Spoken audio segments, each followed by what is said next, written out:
CJEC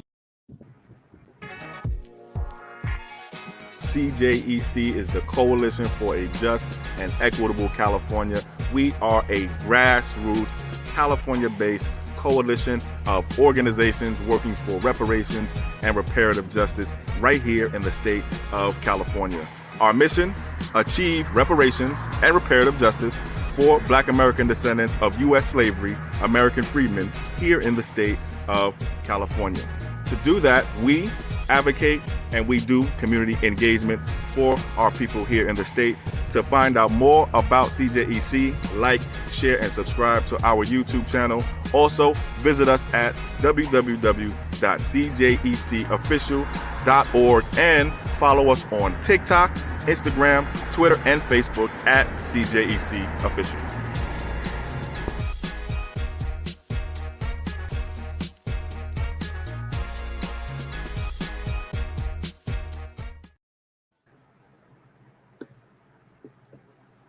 All right, we are in the building, family. CJEC is in the building. I guess should we go through the slides first, or should we introduce our wonderful host who hasn't actually been on the platform in a minute? Let's go through a little bit of housekeeping and then we will get to it. Yeah, so as you know, we are ETM and we are back in the building. Some of you may have joined us this morning as we went through a legislative session, just introducing you to all the legislators in California. ETM Media also has Reparations Now, the documentary that's out at reparationsnowdoc.com. Also available on Tubi TV. You can view it there as well. Anything else you had to add about that, Umoya? Just go watch it on Tubi. You'll be missing out. Don't miss out. All right. And we've also got a series going on with Emmanuel Smith. Has a case with the East Palo Alto Highway Patrol. So you'll want to tune into that series. It runs on ETM on Tuesdays. Also, ETM now has an Amazon affiliate link. So before you go shopping on Amazon, click the ETM Amazon affiliate link, and ETM will get broke off a couple coins from that as well, which would be wonderful. Also in housekeeping here, just a little bit more information about CJEC, who we are, what we do, what we're fighting for, and our special guest today will be telling you more about that. And matter of fact, speaking of our special guest, let's just get right down to it. Get right down to brass tacks business.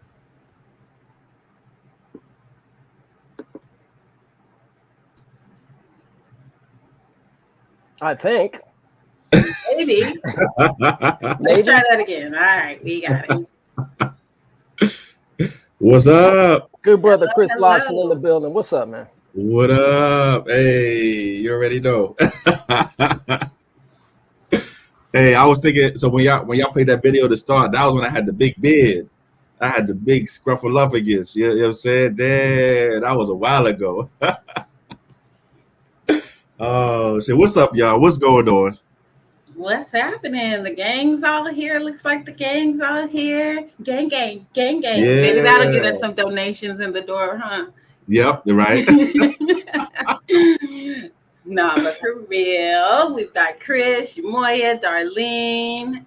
What's going on, family? What brings us here today? Oh, well, first of all, before we even get to it, shout out to Darlene. What's up, Darlene? What's going on? Shout out to the Bay Area. Arc Bay Area in the house. Every Sunday. Yeah. Yes. Happy Sunday. Shout out to the whole Bay Area fam. That's right. ARCC, Bay Area American Reverse Coalition of California. Bay Area. Shout out to ARCC Sacramento. Y'all may or may not know that CJEC works statewide for reparations at the state level, but we are at CJEC a collection of organizations who work locally and regionally and community-wide in their particular specific communities. And so ARC Bay Area and ARC Sacramento are two of the coalition partners at CJEC who do that great work and work in their local communities for reparations where they are. And then also they support the statewide work for reparations as well. So shout out to the Bay Area, and also shout out to the LA family, shout out to the Inland Empire family, and of course, shout out to everybody everywhere else across the state of California. And even if you're not in California, shout out to you for fighting for reparations wherever you are. Y'all know I don't know if I've been saying it as much as I will probably be saying it, but California is at the front lines of this reparations thing. Been that way for several years now.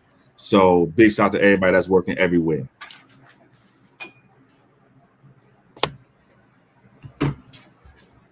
Shout out to the reparations family. Absolutely. So I know we wanted to get into a little bit, but I guess right off the top, man, let's talk about what's kind of going on. You have the You're kind of in the matrix. Yeah, you got a little bit muffled there, brother. Just a little bit. Can you guys hear me now? Is that better? Yeah. Okay, cool. Yeah. Appreciate that. Let's go. I guess I know we want to probably invite the family in. If anybody has any comments, please in the chat. We'll try to answer it as we go along. But Kim, do we have the slide for the SB 490, or do you want me to share my screen? Maybe we'll get into that a little bit. See, we have a little blurb. Are we talking about this one? Yeah. Is that it? Yeah, that's the SB 490, right? Yep. So Chris, surprise. Turn of events. Oh yeah. A little change in the bill. So yeah, brother, do you want to kind of elaborate what's going on right now? Yes, sir. And before I speak specifically about the specific language that folks are looking at right now, I want to take a step back and just say how historical, how important this past week was for reparations in California and across the country too. So, the California Reparations Task Force, for those who don't know, worked for 2 years, starting in 2021 and ending in June of 2023, so ending a few months ago. And that group of people who make up the California Reparations Task Force were asked to do 3 things in their 2-year time. They were asked to study reparations with a focus on California's role in slavery and the things that came after slavery, to educate the public, bring knowledge to the people, as we say, about what they learned, and then to develop recommendations or a plan for reparations. So to answer the questions of what should the reparations be, who should get it, how much, what form should it take, et cetera, et cetera, et cetera. And the State Reparations Task Force released 2 reports. A first report in the middle of their work, so in June of last year. And by the way, shout out to the family here at ETM Media Group who read the entire first report right here on their channel. If you haven't checked out the first report readings that ETM Media did, Kim and Umoya and the rest of the family, make sure you check out those videos here on this channel at ETM Media Group, and make sure you subscribe if you're not already subscribed right here to ETM Media Group. What's up, Shannon? What's going on? Shout out to the whole Freeman family pulling up. What's going on, Mr. Michael Hicks? Shout out to the whole of family out there in Louisville, Kentucky. I see y'all. What's going on? What's going on, Mr. Michael Cooper? What's going on out of LA? What's going on, sir? Good to see you, brother, as always. So the State Task Force released their first report in the middle of their work in June of last year, and they released a final report last month or a month or 2 ago when they finished their work in late June. That final report is about 1,100 pages. We are reading each chapter of that final report, by the way, on CJEC on YouTube. So make sure you go to CJEC on YouTube as well and subscribe and listen to those readings there every single Thursday at 7 p.m. Pacific Standard Time, every single Thursday Pacific Standard Time on CJEC on YouTube. Why am I saying all this stuff? Well, because in the final report of the State Reparations Task Force, there were those recommendations, those plans. What should we do for reparations? And there were over 100 different recommendations. The top recommendation, or what the task force called, and the final report called, a first order need. So among the first things that the state needs to do is to create something called the California American Freedmen Affairs Agency, or CAFA. California American Freedmen Affairs Agency. And this will be the part of our state that actually administers and disperses the reparations. So our state doesn't really have anything set up to do reparations right now. So what this agency is supposed to do, what this part of our government is supposed to do, is be that part of our government that actually disperses the reparations. That will be the place where you go to apply for reparations. That will be the place that would figure out if you're eligible for reparations. It's like people use the words infrastructure, people use the words foundation, people use the words framework, but it's the body of the state that is setting up to do and give out the reparations. So we were expecting that this would be, and this is to your question, you Moya, we were expecting, by we I mean a lot of us at the coalition, we were expecting that we would see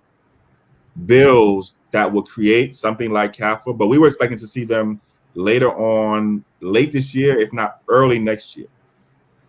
And surprise, surprise, we actually had this bill, I'm going to say the word introduced, but I don't want to get too technical. It wasn't technically introduced, even though you could say that.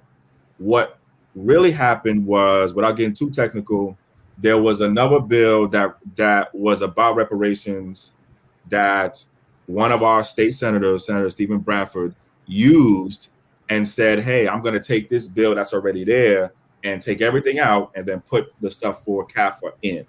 And so that's generally what happened. So we have right now, and this is why this is so historical.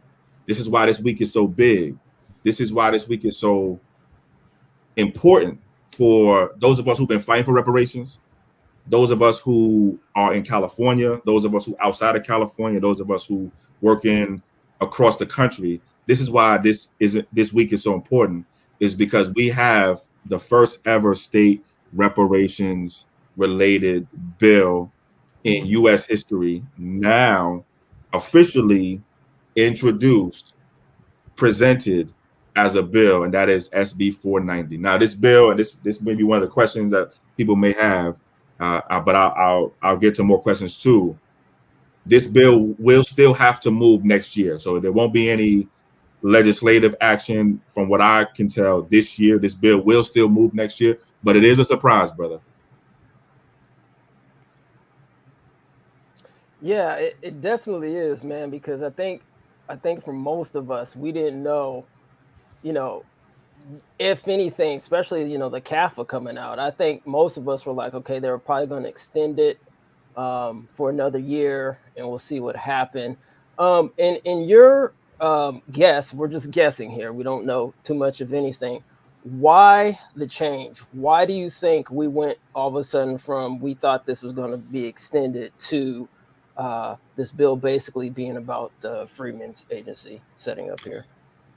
So we weren't. So let me answer that question in this way, because I want to make it clear for folks what we mean by extended. So there was a bill to extend the term or the time of the California Reparations Task Force by 1 year. That bill was called Senate Bill 490, and that bill, we weren't sure whether or not that bill was going to go forward or not this year, because the task force finished their work.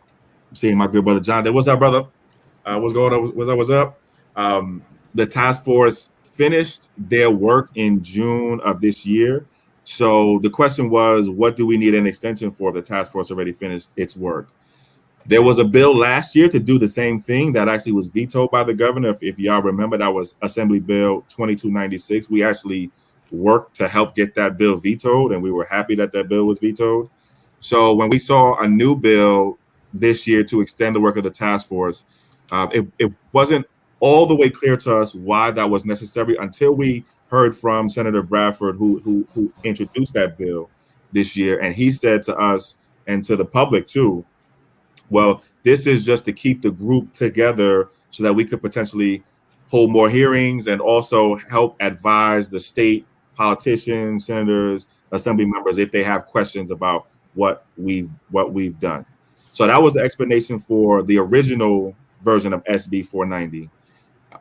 Something happened though in, I want to say June, where there was supposed to be a hearing for SB 490, the original version, which was just an extension of the task force time by 1 year. And then the hearing or the hearing for that bill was canceled. So not the entire hearing, but the hearing the part of the hearing for that bill was canceled.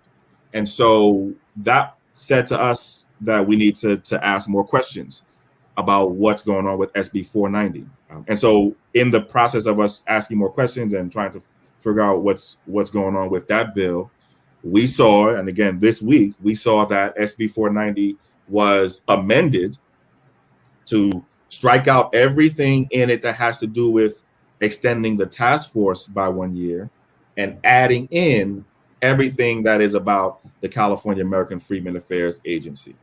So that's what happens with the bill. And to your question more directly, brother, we're not 100% sure what the idea or the thinking was. We will definitely learn more. There was an interview with Senator Bradford this week when he talked about the bill, and he said to the people who were interviewing him, I think it was on ABC7, that the idea was to send an early signal. This is his words, early signal that we are serious about reparations, and that in order to do reparations, we have to start setting up our state to actually do it. And so that is the thinking, and that's all we know so far. But that's a great question too. Okay, I have a question about it, Chris. Earlier on the show, went through this little article blurb about gut and amended bills. So let me just read a section here that caught my eye. I'll read the last paragraph. While Legislative Council may opine on the issue of germaneness, the determination of germaneness is decided by the presiding officer and ultimately subject to an appeal by membership of the respective House. As a result, a majority of the members and Assembly or the Senate determines whether amendments to the measure are germane or not, and therefore whether the gut and amend was proper or not. So could this possibly be facing any challenges in your opinion? So great question. Let's take a step back for the family. Let's help the family understand what we mean by gut and amend. So as I mentioned just a few minutes ago, there was an original version of Senate Bill 490 that was just an extension of the task force by 1 year. That was the original version. Then that original version was amended very and Kim is I think you're going in the right direction, because this looks like what we call a gut and amend, or a specific or particular type of amendment where you basically change the bill from doing one thing to do another thing. And so this is a big amendment to this bill, which again was originally just an extension of the task force by 1 year, and now is a bill to do something completely different, which is to create a whole new agency. To your question, though, specifically and directly, Kim, I don't know. I don't think so, but I really don't know. And I think if there were any potential complications about that the senator would have either resolved those or weighed the risk of those before he actually did it. But I don't know. And that's something that we'll have to keep an eye on. The bill was amended, though. So I think that might answer the question too, right? If the bill was amended, then I think that means it kind of made it through. Okay. Yeah. Okay. Yeah. Thanks for that. Yeah. All right, let's introduce our good brother Jonathan Burgess. Yeah. What's up, man? How we doing, family? All is well. Hey, Jonathan. Hope you are well from your surgery. Looking well. Looking well. Yep, I'm back. I'm back, you guys. So rest is good, recovering, but nope, ready to get back in this work. So yeah, we got work to do. All right, welcome Excellent, back. man. Welcome back, man. So what do you think about the latest, man, with this SB 490? What's your thoughts? You gotta have the. I mean, makes sense. You gotta have infrastructure, right? You gotta have. I mean, before anything else, that says that the state of California, at least legislators, are serious. And so with any legislation, you got to be willing to put money behind it. And so this is money behind reparations. This is the facility that will be needed to carry out. Now what I hope is that it's not delayed, that it doesn't take forever, and it's not one of those carrots. Like Chris said, in other meetings before, 2024 is going to be all about reparations and vote. So this is not a bag of carrot, chase a carrot. Let's do this one little thing and appease everybody. No, we need some matter of fact tangibles going into 24 before you get the black vote. And that's a collective black vote, period. That's what I think. Facts. So, I guess this is kind of question for everybody. Can we do this without a freedmen agency? Can we compensate those who are descendants of, U.S. chattel slavery here in the United States? Can we do this without a Freedmen's Bureau? No. We need a infrastructure. I get asked that all the time when I'm out.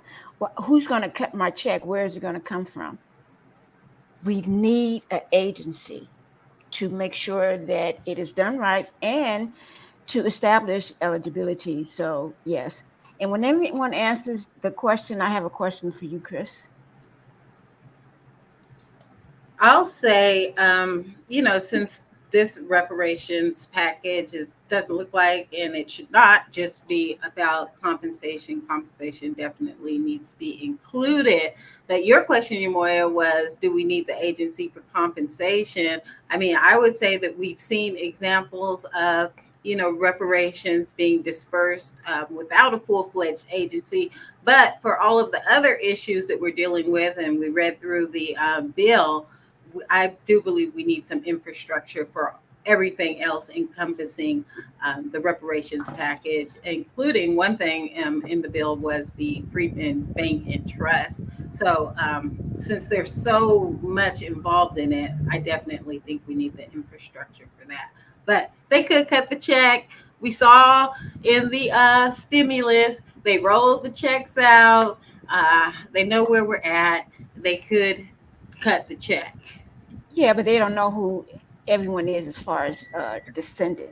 Right. But even with the Japanese reparations, they were able to, get it figured out without a full-fledged agency. I'm not speaking against the agency, but I'm just saying since ours is so much more complex, we do need the agency. But as far as if it was just a check, they could get that done yesterday. So, I'll let Chris wrap it up. I'm gonna go before you, brother Chris, if that's okay, because I'll let you just be the anchor on that. Go for it, brother. Go for it. I do agree with Kim and everything that she said. I'll say this though, and justify the reason for the agency. Now, I would agree that there are some individuals that can be made whole without an agency because they know what they did. Period. But is that for the collective greater good? No, it's not. Therefore, if we look specifically at the specific harms that the California Reparations Task Force is recommending, compensation for, we need an agency, because now it's like identifying these individuals that were here for this time, that did X, Y, and Z. When we talk about, the harms, I want to say the 4 or 5 harms that they're listing, we all know that there were more, but the agency will be needed for that. And so for that purpose, yes. But, I hate when we confuse you know, we hear Bruce Beast being called that was not reparations. They gave the family back justly what was theirs. You know, so there are instances where we are calling reparations when it ain't really reparations. Reparations, you know, I think there are 5 those things that, you know, non-repetition, guaranteed satisfaction, compensate, all those things. That's reparations, not just one land return back. You know, that's a piece of it, maybe.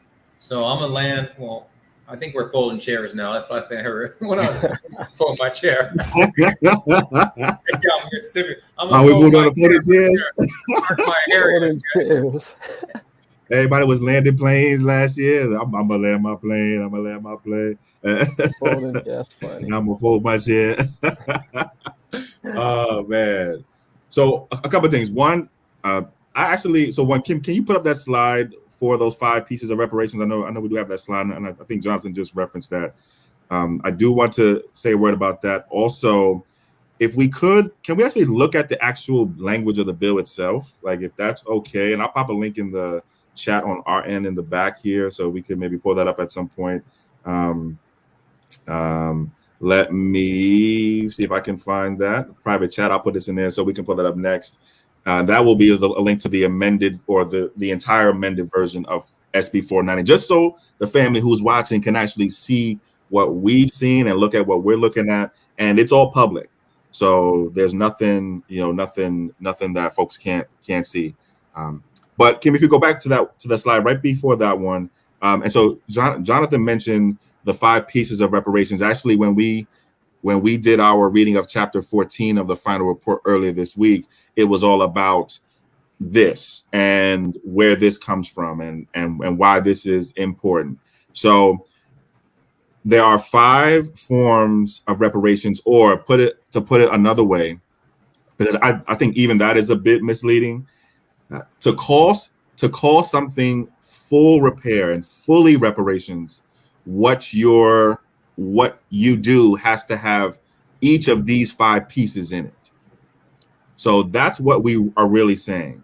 And I'll make this make sense to why we're talking about SB 490 and the Freedmen Affairs Agency in a moment. But this is important for folks to know for a few reasons. One, because it's just good to know that to call your project, your initiative, whatever you're doing, fully reparations or reparations in full, there have to be these 5 pieces to it: restitution, compensation, rehabilitation, satisfaction, and guarantees of non-repetition. By law, the California Reparations Task Force was required to create or make recommendations for reparations in their final report with each of these 5 things in mind. So when you go to the California Reparations Task Force's final report, by the way, you can find that on our website, www.cjec-official.org. You'll see that the report and the recommendations from the final report of the California Reparations Task Force has each of these 5 pieces in it. There's stuff about restitution, there's stuff about compensation, stuff about rehabilitation, satisfaction, guarantees of non-repetition. So I wanted to just share that with folks because that's important.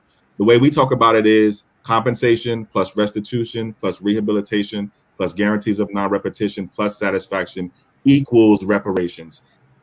That's how we talk about it generally. And again, by law, the State Reparations Task Force was required to have a plan or recommendations that have each of these pieces in it. So don't be surprised when you read the final report if you see pieces of these things. So that's the first point. The second point, I think this is important, and then I want to get to the question of whether or not we need an agency to actually do reparations. So I think yes. Short answer, yes. I made the case when the task force was still working that the Freedmen Affairs Agency is actually a form of restitution. And how and why did I say that? And I think it's a form of the other pieces too, but I think it's definitely a form of restitution, because what restitution means is generally, the return of land, the return of property, or taking actions and measures to restore the person or the people to their original position before the bad things happen to them, or to the best of your ability.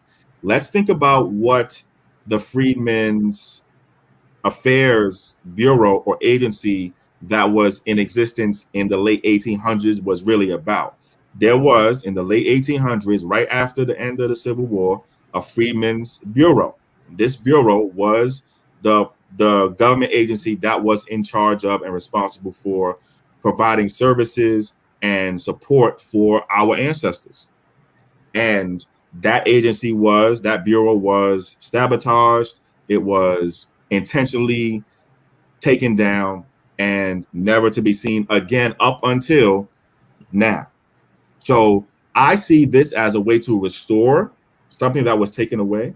And also, I think it's necessary to do all the things that folks have been talking about, like disperse the payments, like decide, or not decide, that's already decided, but help people show that they're eligible, like be the place where you go to apply for what you are eligible for. So that's a long way to say, yes, I think this agency is necessary. And I think we just had the screenshot up. I think we're going to look at, I would love to look at the bill if you all don't mind.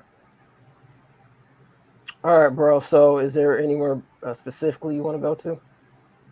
So let's start right at the top. It's I don't want to read the whole thing, like every single word of it, but let's just start at the top of it. It just has some basic definitions, as you can probably see.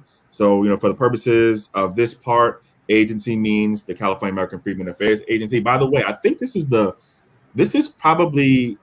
second time in 2 years that California has American freedmen in legislation. The first time, which was last year, was in Senate Bill 189, Section 14, language that we wrote at the coalition that creates that makes the state of California start to collect data on descendants of persons who were enslaved in the United States. So I just want to note that American freedmen is experiencing a resurgence or a renaissance in the state of California. That way of describing our people. I want to talk about that too. Like, why do we use that term? But let's just keep reading through the first part here. So the second part is just more about definitions, right? So descendants means African American descendants of a child enslaved person, or descendants of a free Black person living in the United States prior to the end of the 19th century. You'll remember that if you've been following this work over the past couple of years, because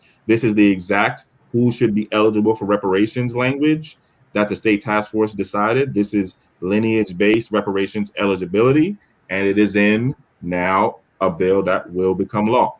Director means the director of the Freedmen's Affairs Agency. Task force means the state reparations task force. So just some basic definitions. In part two, or chapter 2 of this bill, they talk about, just establishing the agency, that the agency will be under the control of a director who will be responsible to the governor. I think this is important because this makes it, a cabinet level or an agency whose director has to report directly to the governor. So it makes it a cabinet level agency, which I think is super, super, super important. That was a question that I think we were going to have at some point, like, how important is this agency? Does it report directly to the governor? Well, that question has been answered, at least in the way that the bill is written now.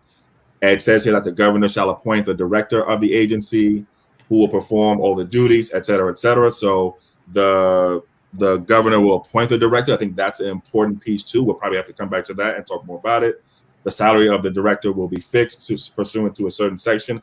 I don't know what that section 12001 is, so we'll learn more about that. And again, I'm paraphrasing and summarizing here. Folks, please do take your time and go through and read this historical ass, amazing ass bill, to be honest with you, that really is a first of its kind. Quickly going through the rest of this real quick. Powers and duties. So this is the part where we talk about what will this agency actually do? What will be inside this agency? Some of you will be familiar with this, but let's talk and speak plain.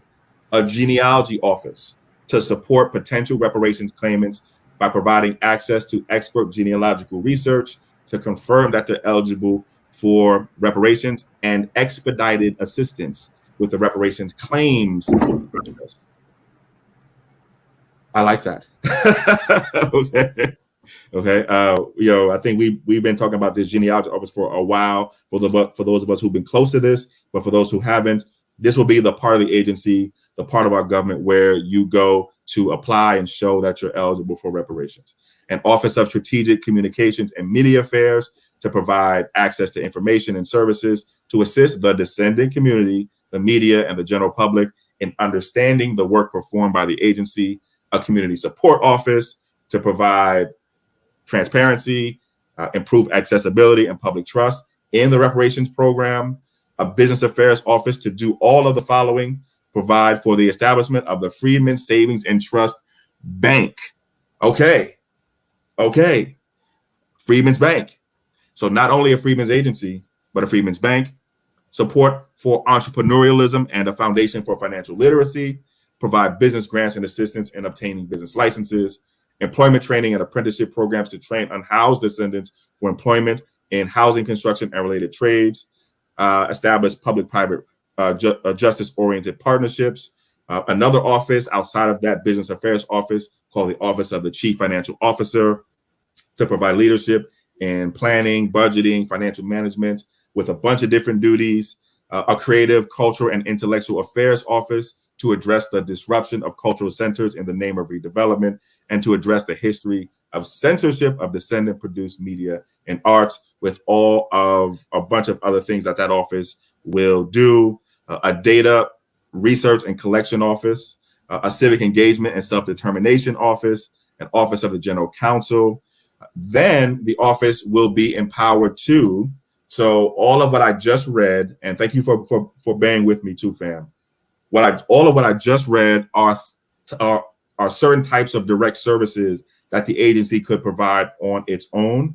And then also a part of what this agency will be able to do is to oversee and monitor existing state agencies and departments that either are doing stuff for descendants, and in our case, definitely are not, because there's no state agency that does anything specifically for descendants.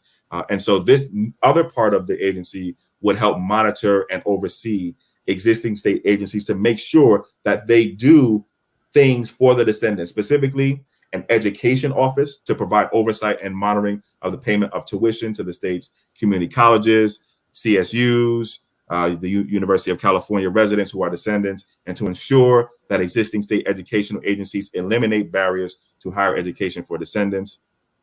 Among other things, a social services and family affairs office to do oversight of existing state agencies to identify and mitigate the ways that current and previous policies implemented by state agencies have damaged and destabilized descendant families. I love seeing the word descendant in there. I'm just, y'all know we've been fighting to have our state actually see us as a specific group of people for years now.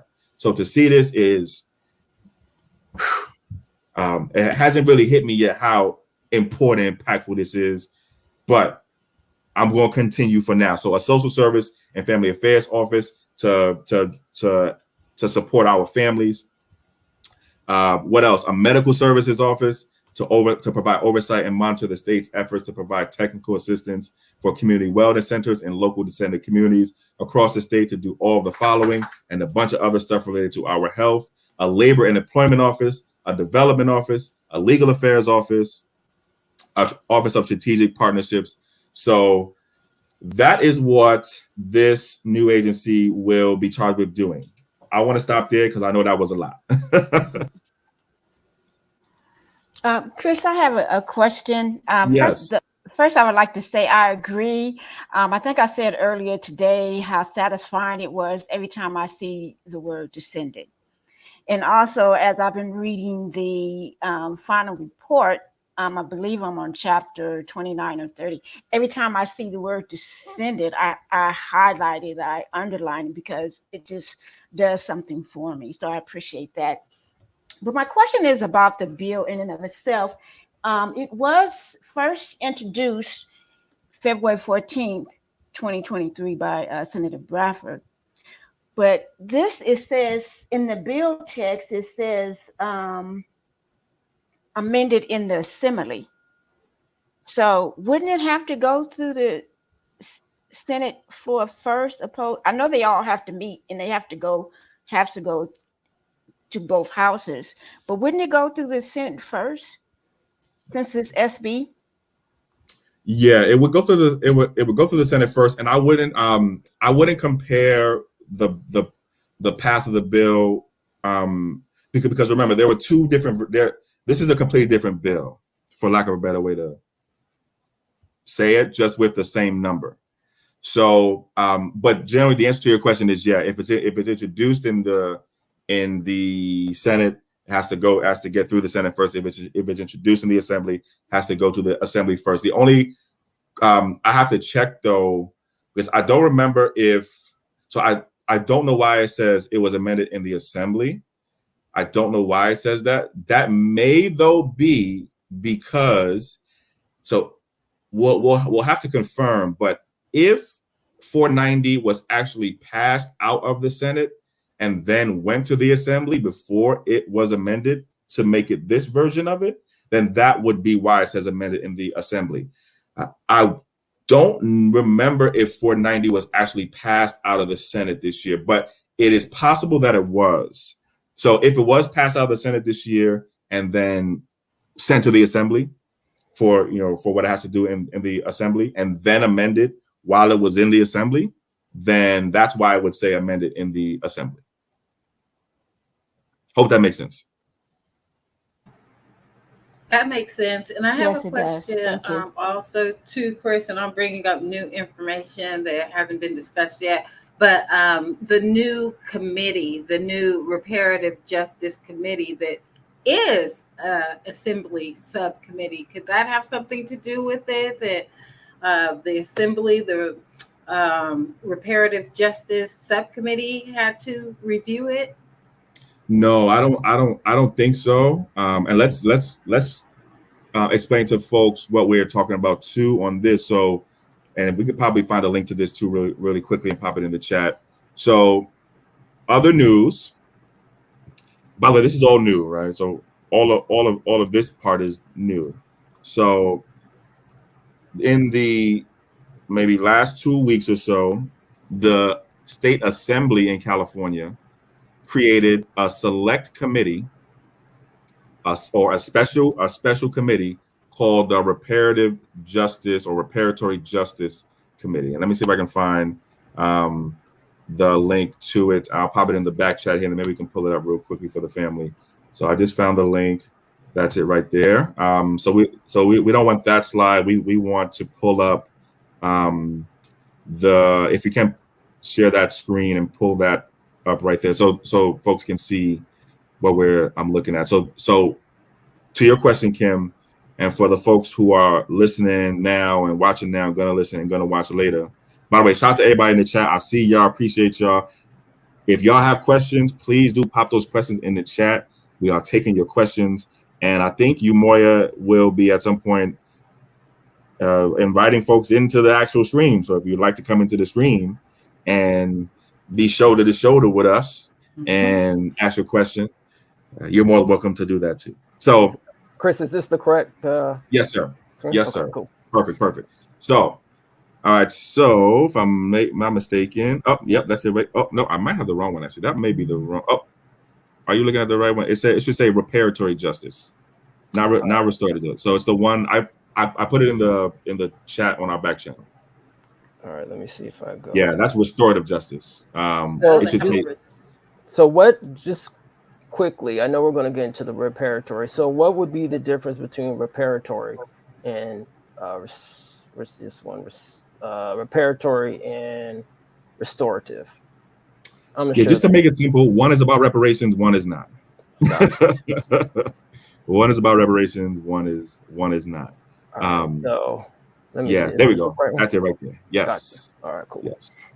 So, all right. So this is new. Okay. So, we've had our eyes on this for a couple of weeks now or so, at the coalition. But if you aren't, and you haven't seen this, then this is new to you.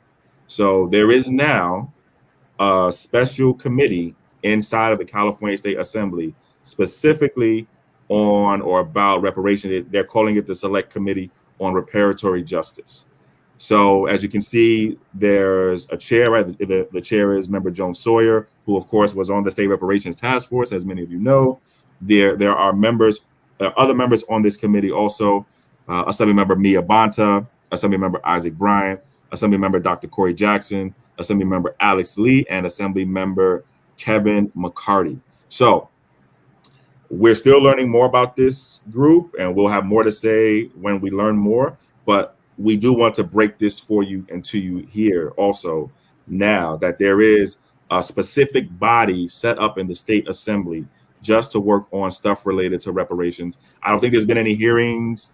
You might on the top right, if you see there's like hearings and staff, if you could click those buttons. Last time I checked, there were if you go down a little bit, go down. Yep. Perfect. So there's no staff, there's no hearings, and there's no additional information either. Okay, so it's just sort of set up right now, but there's nothing new here. Okay, so I want to just share this with folks. And then to your question, Kim, I don't know, but I doubt if this special committee had anything or has anything to do with SB 490 at this point, but we will learn more. And when we learn more and know more, we will share, of course, what we learn. Okay, fair enough. All right, so family, I did put the link in the chat if you guys want to come through. We were going to stop at 3 o'clock, so and if you have any questions, please put them in the chat. We might go a little after 3 if you guys have any questions, but if not, we will be wrapping it up at 3 o'clock. So here, let me see. I think it's in the StreamYard here. Yeah, so this is the link. It is in the chat. So go ahead, click on that link, and then you can come through. If not, go ahead, put your questions in the chat, comment or question. And maybe before we get out of here, we'll just kind of go through them just to make sure that we haven't missed anything. All right, so another quick question that I have, maybe for everybody, if everybody wants to answer this or not. So specifically with the freedmen, right? There are, and I'm just going to play devil's advocate, right? Some people have felt that, the term freedman itself isn't something that's applicable to themselves. So why are we using the term freedman for this particular agency? Why not another term? Oh, that's a great question. Thank you. You queued that question up, so because I had that in my notes. So thank you so much. So why is American Freedmen in the name of the agency? And really the question is, I think the way to answer that question is, well, who are American Freedmen? I think that's when we answer that question, we'll have a better understanding or potentially answer to why it's in the name of the agency, without going too far into it, because there's a lot of, there's probably entire libraries written on who American Freedmen are and what that actually means. But as a simple way to understand it, when the phrase or the term American Freedmen is used, is just a way to describe the group of people who were enslaved and then emancipated by the 13th Amendment and their descendants, so us. So if your ancestors were enslaved and then emancipated in this country by the 13th Amendment, by the Emancipation Proclamation, and you are one of their descendants, then that's who we're talking about, American Freedmen. So it is, I think, makes 1,000% sense to have that as part of the name of the agency, because that is who Reparations in California is for. And of course, many of you know that is who we at the coalition and our partner organizations, and of course our friends and family at ETM Media, that's who we are. That's who we fight for reparations for. So generally speaking, it's just to help people in the public and people inside the state know who this agency is about. And that is That is that the agency is about the persons who are the descendants of those who were enslaved and then emancipated by the 13th Amendment. Now, and the Emancipation Proclamation. So that's generally, I think, the best way to answer that. Just one last thing to say is that the phrase or the term American freedmen is a description of a political group of people, not so much a description of a racial group of people. So that's just important to take note to. All right, and I think I have another question actually, but I'll let actually Kim take this question because earlier today she mentioned about a preference clause for descendants. So Kim, do you want to make a comment or question so we can kind of talk about that in the discussion frame? Well, first I'll talk a little bit about the Freedmen Bureau. Chris, you mentioned that it's a form of restitution, and restitution is, making whole what was dismantled or taken away. So, I mean, it's only natural, since the Freedmen's Bureau was in existence at one time, that this is put in place as a freedmen's agency to replace that. And one of the things that I didn't see in the bill was any kind of preference on who would be working at the Freedmen's Bureau. I mean, I saw some of the positions that they're going to put in there and establish, but as far as lineage-based preference of who's going to be working there, is that something that needs to be included in the bill up front? In my opinion, I think that it is. Woof. Darlene, I want to hear what you think about this. And you more too, and Jonathan too. I want to hear what y'all think about this too. Should there be hiring preferences for American freedmen? Absolutely. Chris, the last time I was on the meeting with Baja, that was I absolutely said that it should be preference, because anytime you look at nowadays, you look at these applications that are online, they request Spanish speaking, Chinese speaking. So why can't we ask for lineage-based hirees? And also that director needs to be a descendant, number one. And there are so many well-educated descendants out here that do not have jobs. This would be a good place for them to work at a high level or low level. So I absolutely agree with Kim, 100%.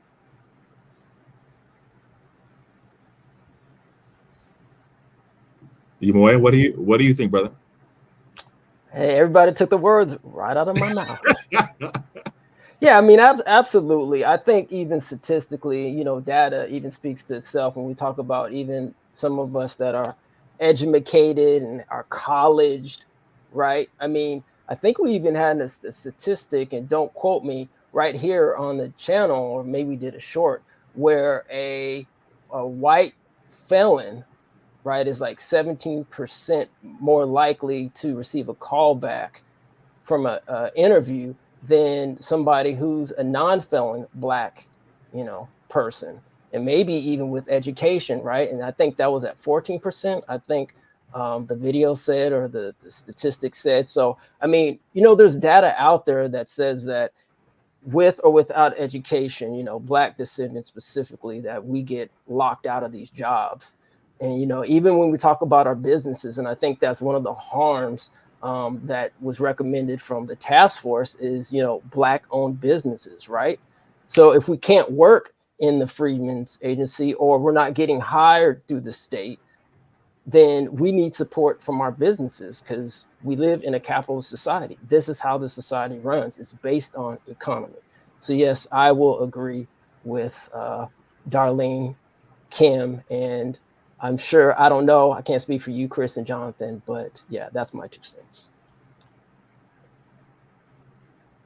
Yeah, let's make this Freedmen's Agency create jobs for us.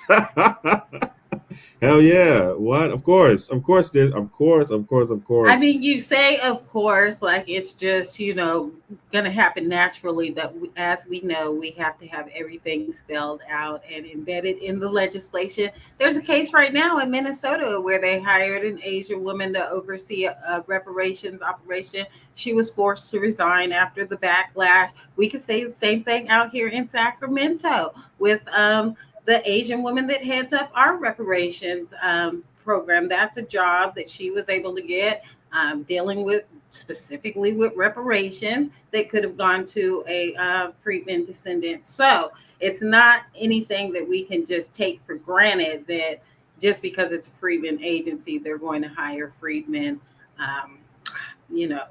personnel. Of course. And I have one other comment, but I would like Jonathan to go before me because he has not spoken on that. If he has something to say. Okay, he may have stepped away. Yes, 100% agree with you, Kim, as well. Again, I guess my point is with this and with any other thing that's going to come along down the pipe, can we, once it hits and land, or even before, maybe we can explain how we can request those changes be put into this SB 490, that we want the director to be descendant, preferential hire for descendants. Can we speak about how we get those additional items into this bill? Hell to the yeah. But I just see my good brother Jonathan jump back on. Jonathan, did you want to add anything to this, brother? Just want to give you some space if you have anything to add to it at all. No, I just, I share the same sentiment. I think it's very important that we ensure that this agency that's for us is by us. So that's automatic. I agree with the group. There's no need to have anything different. And the other thing I'd say about is I agree that we should be creating jobs. When you look at state agency now, and even you look, I know my sister did her doctorate on descendant women. When we look at leadership, state of California, they're less than 1%. I mean, the numbers are ridiculous, right? So all of these jobs, or the majority of them, and from the director level down, need to make sure that they're descendant, because nobody's going to care about us like we do. Nobody has the trauma and the life lived experiences, but that trauma is real when you look at the descendant. Every one of us that is a descendant share that, and it comes out in different ways. And so that being said, there's no backing down from that. Anybody that's wanting to be we're associated that's not a descendant should have a problem. If not, then I have no problem making them feel like they have a problem they shouldn't want to be. We wouldn't go and say, hey, we want to be on the Japanese or the whatever. That's not our business, right? We support it. We support you. You guys do it, and that's extremely important. So I'm all for the freedmen, and this is like no other, you guys. And the reason is because even when you look at the Indian Burial Affairs or Native, they have people that don't look like them that are all running stuff. There ain't no way you're gonna own this freedman thing and not look like us and run nothing. So that's where I land on that. Man, I'll say again, and I want to get to your question, Darlene. Thank you, brother Jonathan. I agree with you, and yeah, just to well, I'll say again, but I don't think I have to. Yeah, I think we should have hiring preferences from the top down, and not hiring and appointment preferences from the top down, from the director all the way to the folks who I don't even know if they have mail rooms anymore in the world, but if they do. That too, and I used to work in the mailroom too. I remember that. I remember them days. Not fun. All right, and before you answer Darlene's next part of the question is how do we get that implemented? We have a Paul Lee that jumped on. I'm going to let Mr. Lee in the building. Yeah.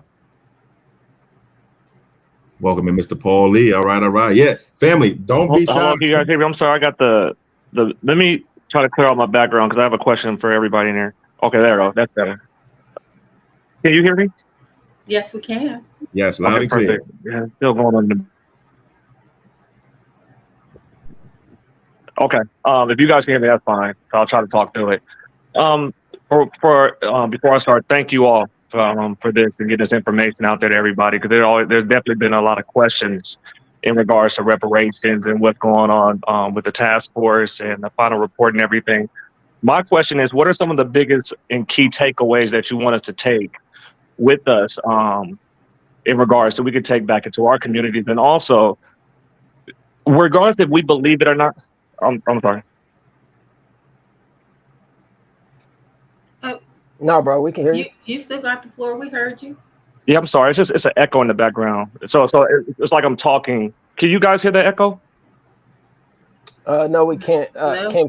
Can everybody just try to mute their microphone? Okay, I'll try to talk to it. So my other question is just in regards to, whether we believe it or not, it's a lot of people that don't really do social media or anything of that nature. So it's a lot that hear about it, but they aren't aware of any action plans or what we can do to galvanize in our local communities. So I wanted to ask, is there any idea that potentially we can discuss maybe town halls or, community get-togethers in like Ladera Park, or because there is a drumbeat out here. It's just a lot of people are looking where to galvanize outside of calling, like I said, to Newsom's office and things of that nature. But it's a lot of people that want to believe, you know what I'm saying? And I believe in the work and the mission that's being pushed right now. But we need a purpose and kind of a focus on how to make sure our voice is heard so we can accomplish this goal for our people. So, Paul, where are you from? Just correct. Where you at right now?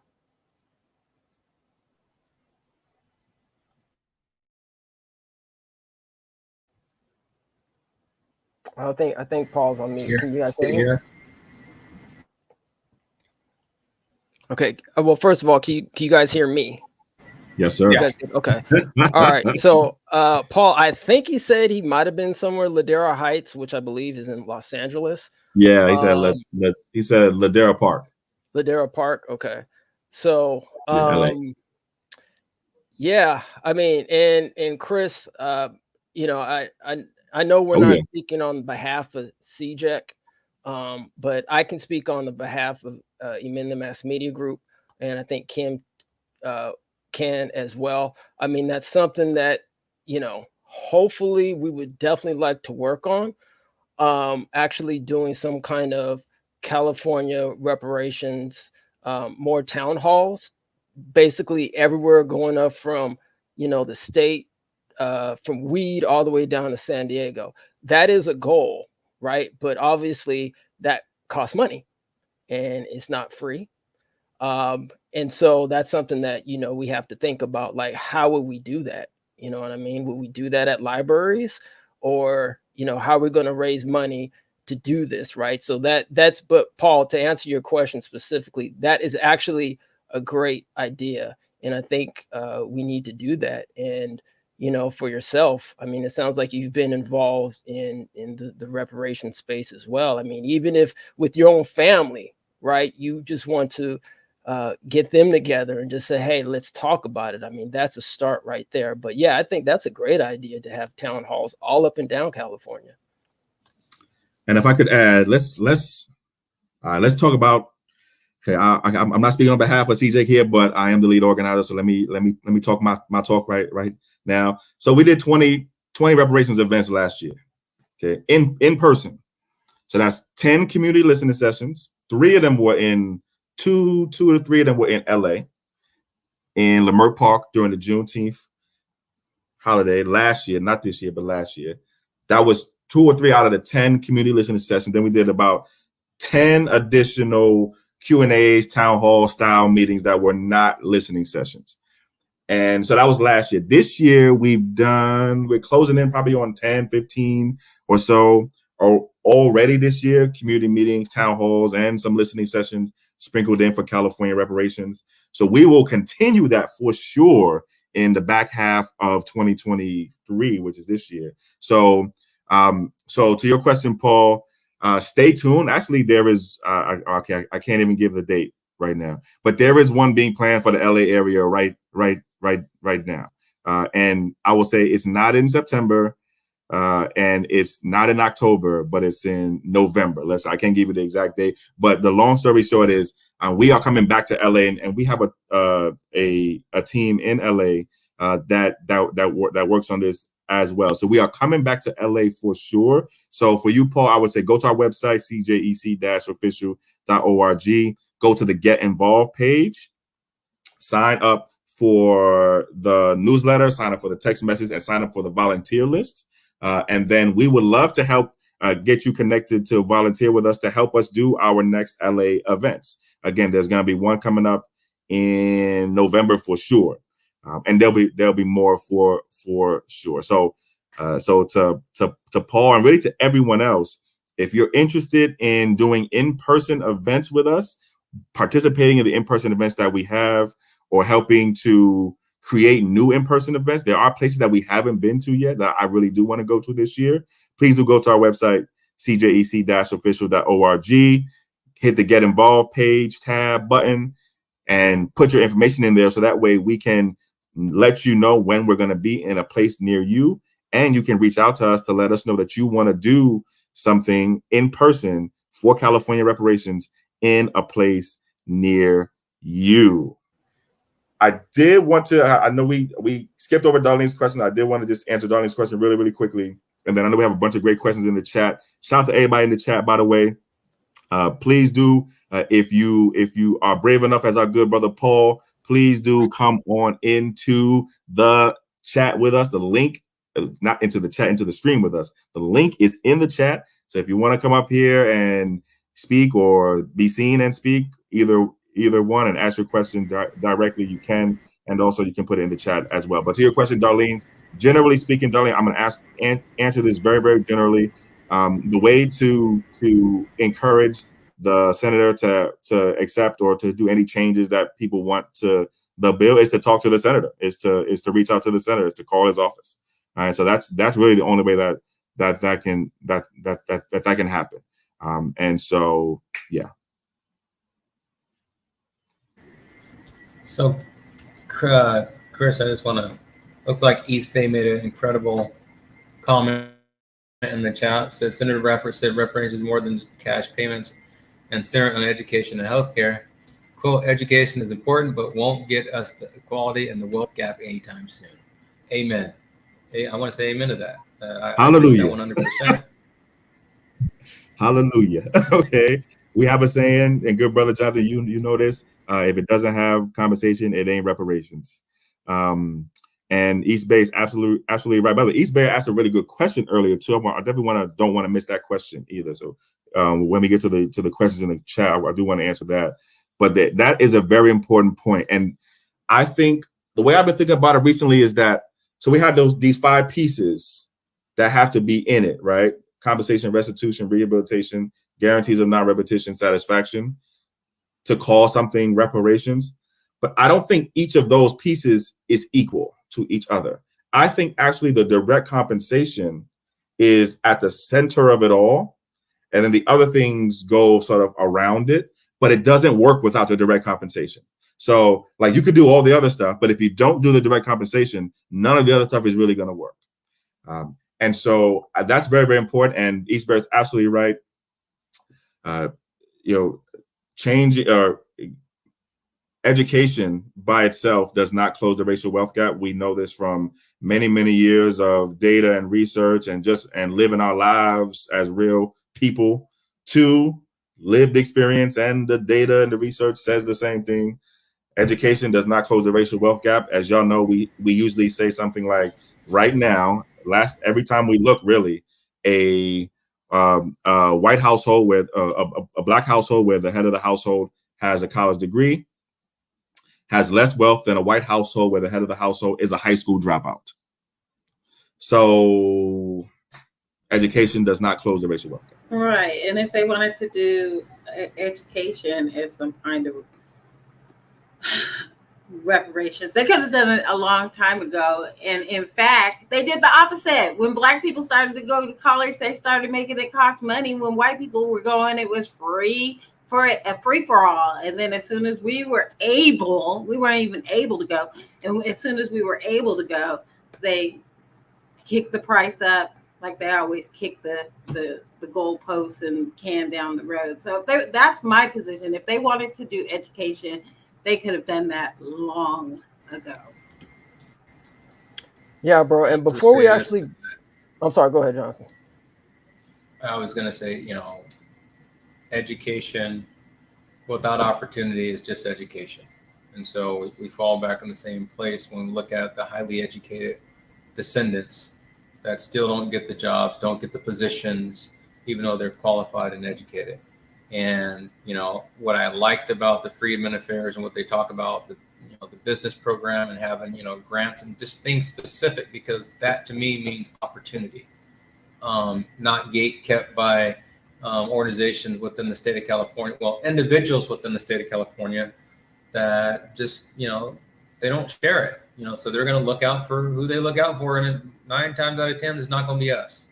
And so, I'm looking for a massive set aside for the descendant class. Okay. For every piece of business, every period. So we won't rush until it's right. So fold my chair on that one, y'all. That part right there. And we have an Ace joining us in the stream. I'm gonna let him in. Hey, how you doing? What's up, Ace? Hey. Yeah, I got I just want to talk about a question, because as time go on, we don't have much friends. And through party lines, I don't like playing the party line stuff, because I think neither party has done enough. So how are we where, and I'm talking about like if the right thing isn't being done, how far are we along where we erase the party line stuff and say, even governor of California, where I'm at, you're not getting our support unless you support us really fully. So are we at that level to cross the gap between those lines and saying whoever don't support us, you're not our friends? And I'm talking about politicians. Ace, you sounded like you sound like me right now, brother, and I'm sounding like you, brother. I think we're already there, to be honest with you. And I've heard folks in this room say this. I know folks outside this room have said this. No reparations, no vote. No job. No reparations, no vote. No reparations, no vote. Nothing. Feeling that, because right now we can't let people act like they care no longer either, because some people get away with acting like they care. And, we let it go by for some time, and now is the time. And I'm glad y'all pushing forward for what's going on. Y'all doing major work, and I salute y'all for that. And that's the step, is to not take nothing from nobody no more, like on our Malcolm X stuff. Like basically what you gonna do for us? Because I'm tired of our communities. I'm tired of all the homelessness going on in our communities, while they let others that's not even from here come here and overstep us. And that's not right. And whoever is doing that, I'm against that. And whoever is and another thing is, because they complain and about, you should have to work like everybody else. But they don't say that when it comes to the people that they're helping that haven't worked here like everybody else. So that is no longer an excuse when they have all these supports for everybody else. 100%, brother. And I couldn't agree more. I definitely want to hear what my colleagues think too, but I could not agree more. And this is actually part to your question earlier, Darlene. Kim, can you cue that 4121 slide if you can? Because I think Ace just gave us a great place to actually talk about that. So to get this bill and other bills, by the way, there will be more reparations bills. If you heard Senator Bradford in his interview this week, he said that he expected some, 6 to 12 additional bills coming. So there will be more reparations bills coming. To get these bills done, we need the following. We need 41 assembly members and 21 senators to say yes. 41 assembly members and 21 senators to say yes. What we've been saying is, and we've been saying it personally, is that if you want our support, especially next year, which is an election year, by the way, Next year is an election year. All of the California State Assembly, I believe, is up for re-election, if I'm not mistaken, and I think a certain part of the Senate. I'll double check that. But next year is an election year. So next year and going forward forever, ever, if you want my support, if you want my vote, you have to vote for the reparations bills. You have to vote for it. And if you don't, then you will not get my support, and you may even get my opposition too. So Ace, you're absolutely right, and we are already there, brother. We are. And I'm glad to hear that. I'm glad to hear that you're reinforcing that, because that's one thing that I always was worried about. Like, stop letting people get away. You're gonna have to actually put stuff in people's communities, put opportunities in people's pockets, because we're not taking that no longer. And we have to be like confident and to tell these people to their face, you are not getting my vote. You know, you are not getting my vote. Like, that's part of the messaging. Whoever will help us will get the help from us for the politics, because we know politics is both. Politics is support, but you ain't getting no dry support. You ain't getting blind support no more. And we need to let them know, like you said, no vote, no reparations, no vote. All right. Plenty money for other stuff. We need money for us. No reparations, no vote, no joke. So when we need to not let them play. No, don't let them play with us. Games, we need opportunity. We need programs. We need programs. We need education. We need funding for these programs, because that redlining that they did, if you look at where all the homelessness and stuff is at, it's the same red line areas that they did, that they didn't give secure loans to, and that they refused to help in those communities. It's the same way in those same communities. Facts. All facts, Ace. So yeah, thanks for joining us, man. We actually have somebody else in the building, but yeah, go on CJEC official if you haven't, -official.org. Sign up for the newsletter every Sunday here on Emenda Mass Media Group. We actually have a California pathway to reparations Sunday at 10 a.m. right here on ETM. Join it, read it, check out the new SB 490 video, and keep your head up, bro. And keep informed and keep staying tuned, brother, because you're doing the right thing and we're in the right path, bro. And we're definitely policy over party over here. Yeah. Mm-hmm. Thank you all. Thank you all for the great work. Ace, brother, and I want to say something. Take care, man. Before you leave, Ace, I want to share something, and I share the passion. I know I'll be talking next month on coalition building. And so what I want you, just everybody to know and hear what this is, that, in California, we know we make up only roughly 6% of the population. And when you look at the real freedmen, it's probably less than that, the descendant class. That being said, one of the things that we have to do, and I think Chris has done a great job, and members, is that, we win people over with facts and truths. And so that's what we talk about coalition building. You see the Black and Jewish community come together for reparations, and these other communities come together. Because you're right, it's got to be collective. You ain't getting our vote, not just the descendant, but everybody, because the harms that have been done to us and continue are existing still today. And now we're finally getting other people to see it, to feel it, and support it. So I want to, entrust you with that, brothers, that just know that there are other people that are coming along on this train. And it's important that we, with this little, 6%, as they say, we're probably more than that, right? And if we look at the ultimate all Black, when we come together as Black folks for the right of the descendants, then everybody will be right. We can actually move some stuff and do some stuff. But until then, we will coalition build with those that are with us, that know the harms that were done, that the report talks about, and see that trauma I spoke about. I'm hearing it in your voice. That's that passion. That's that trauma. That's trauma because you're a descendant. You don't get that from nobody else. So I love you for that. You keep doing what you do. We're going to do what we're doing, and we appreciate you. I appreciate y'all too. Thank y'all. All right, brother. Peace and reparations. Peace. All right. Let's get up to VBAB Inc. I think's the brother's name. All right. VBAB is in the building. What's up? Born and raised. Actually, I'm currently in the house my grandparents purchased in 1962, which was the same year I was born. and my parents and my grandparents purchased homes next door to each other in Oakland. That's beautiful. Are all the homes still in the family? But of course, again, with what goes along with that in Oakland is we have the BART train.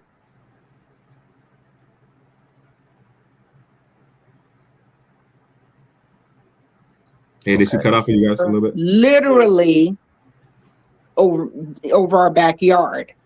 So that's all part of, the West Oakland and, the Black communities. That's what we had to deal with in addition to eminent domain. Yeah, just a block off the freeway. So you can imagine all the brake dust and pollution and all that just, falls upon the houses. Anyway, that's not why I called. I appreciate y'all's work. And I've been attending, each of the California reparations meetings, whether, online, in person, what have you. So I really appreciate your work. And I have a question. Let me start with VBAB. VBAB is an organization. It stands for Verified Black American Business Bureau.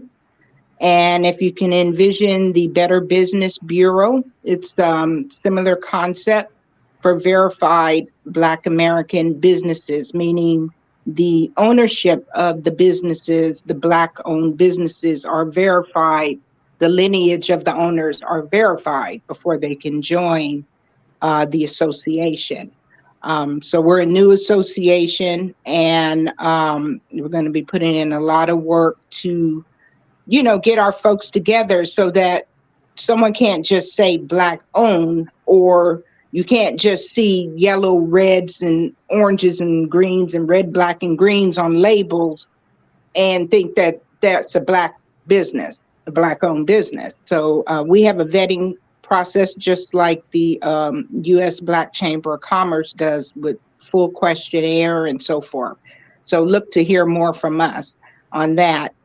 My question is, I'm a longtime government employee, and what I'm interested in seeing is, in addition to the Freedmen's Bureau, Freedmen's Affairs Office, I wanted to see what you guys thought about having a word came to my mind, but it left me, but basically having a desk in the various California departments, meaning Franchise Tax Board, Health and Human Services, whatever, almost like an express desk for Black, verified Black Americans, people of our lineage, where we can get services immediately through that department. Almost like they've done for some of the, they do for the Native Americans and so forth, where they kind of have like an express,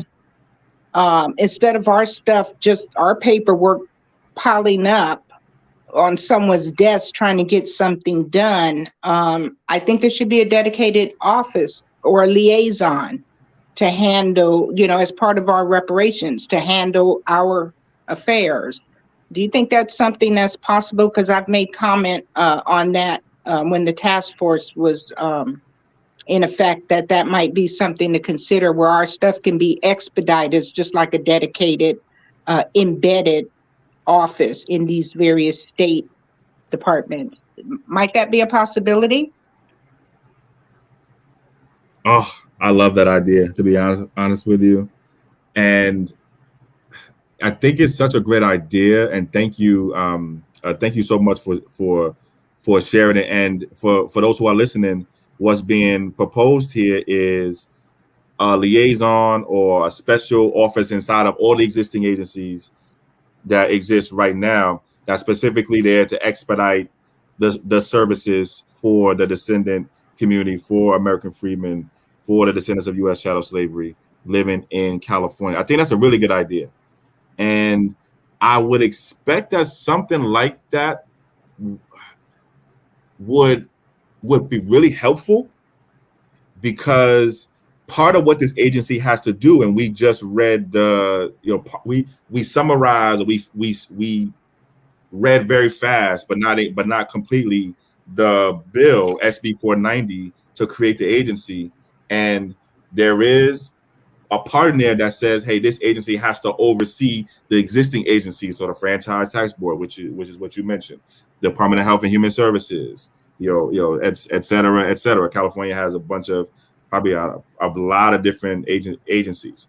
So I think that would be a really, really, really good idea. And then I want to connect this to Darlene's question earlier, because I think the next question is going to be, well, how do we get that added to the bill language? If you have ideas about what should be in the agency, about how the agency bill should be updated and strengthened, then the best way to make those ideas real is to definitely call Senator Bradford's office and tell him what you think should be in the agency bill. Also, definitely tell us too, because we will be amplifying everything that people say also. But definitely feel free to reach out to Senator Bradford's office and tell him what you want in the agency bill. And I think that's a really, really good idea. That's just my thought. Kim, Umoya, Jonathan, Darlene, you have any thoughts on the idea? I think it's a great idea. Before I have my statement of that, I just want to appreciate this idea of the vetting of these Black businesses, because a lot of times you look up something, oh, it's a Black business, and you get there and it's not an American Black business. So I do appreciate that. But also, Chris, about what you're saying, there is a certain time frame that you would either have to call or write a letter to Senator Bradford while it passes through the different committees and floors. I'm not sure of it offhand, but we could look that up, and maybe we could post it later. But it's a certain time frame that if you have any suggestions, calls or letters, that it has to be done. Yeah, to that point, Darlene, just real quick. So and this is I think a good place to say again that folks should know that this bill won't move forward until next year. So even though it is language in the 2023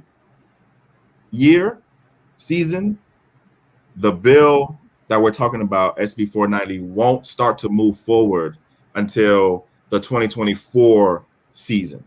The 2024 season actually starts in December of 2023, just to make it even more complicated for you. Okay? But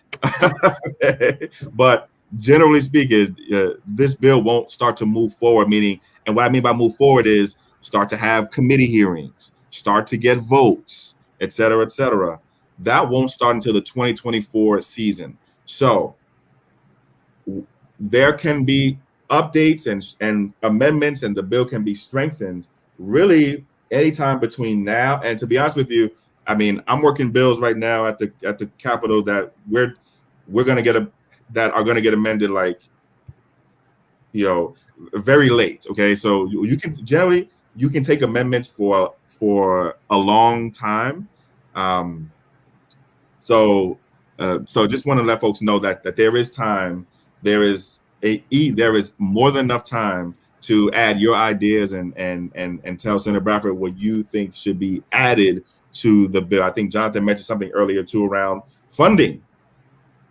This agency will have to be funded, right? So that's something that I think we should have something to say about, in the bill, and I think VBAP Inc. Tracy is making a great point here too around liaisons and different offices. I also think the idea that we heard earlier from folks about the hiring preferences, I think that's really, really good too.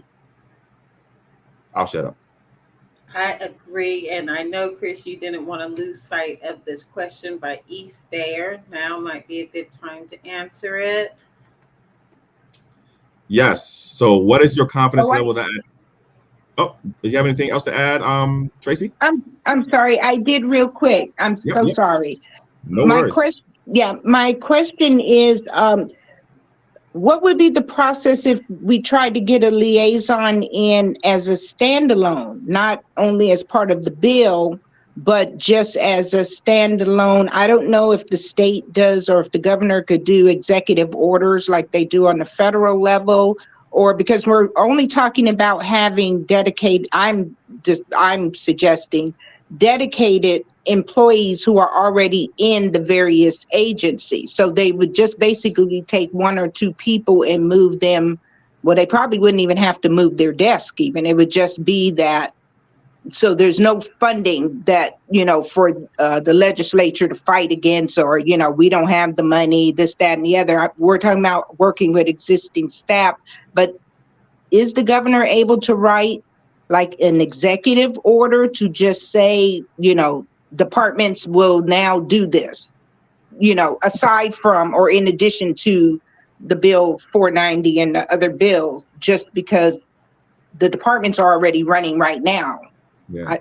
I'm not sure if that works like it does on the federal. That's my question. No, that's a great question, and I thank you, because I know you have great expertise as a former state employee.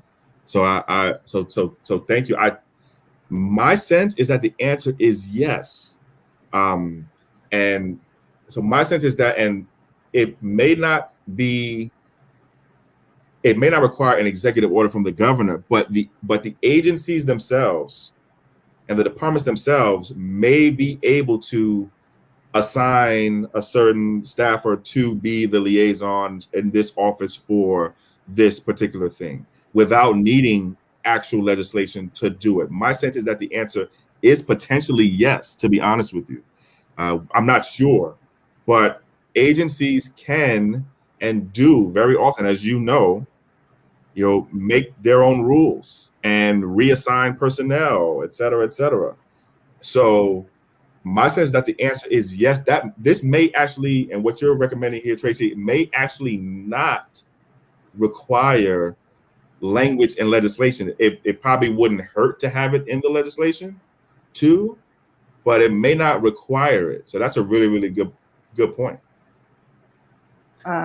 Yeah, I think that would be good, because when I on the federal level, when I worked at the Internal Revenue Service, we had what they called a problem resolution office, which was an office for people who cannot solve their problems through the normal department channels. And so they then have this problem resolution office, which now is currently called the Tax Advocate, which is independent from the IRS. But I also worked at Franchise Tax Board.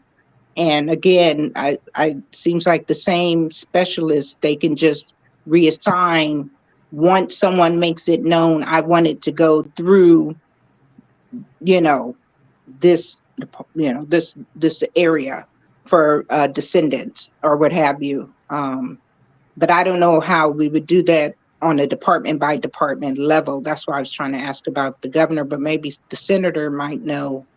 Or do we do it? Because actually, I think it would only be your bigger departments that are the most important. I mean, we're not going to really worry about fish and game or what have you, but I mean, that's okay too. But you know what I mean? The ones that we have the biggest problem, like CDCR, Department of Corrections, those type of things, where it would be really helpful, I think, to us as a community. So that's my question. Anyway, I'll land there. Thank you. But also, I wanted to say, since CAFA is also operating as an oversight body, that can be addressed there as well. And if we're not satisfied, we can demand a separate office.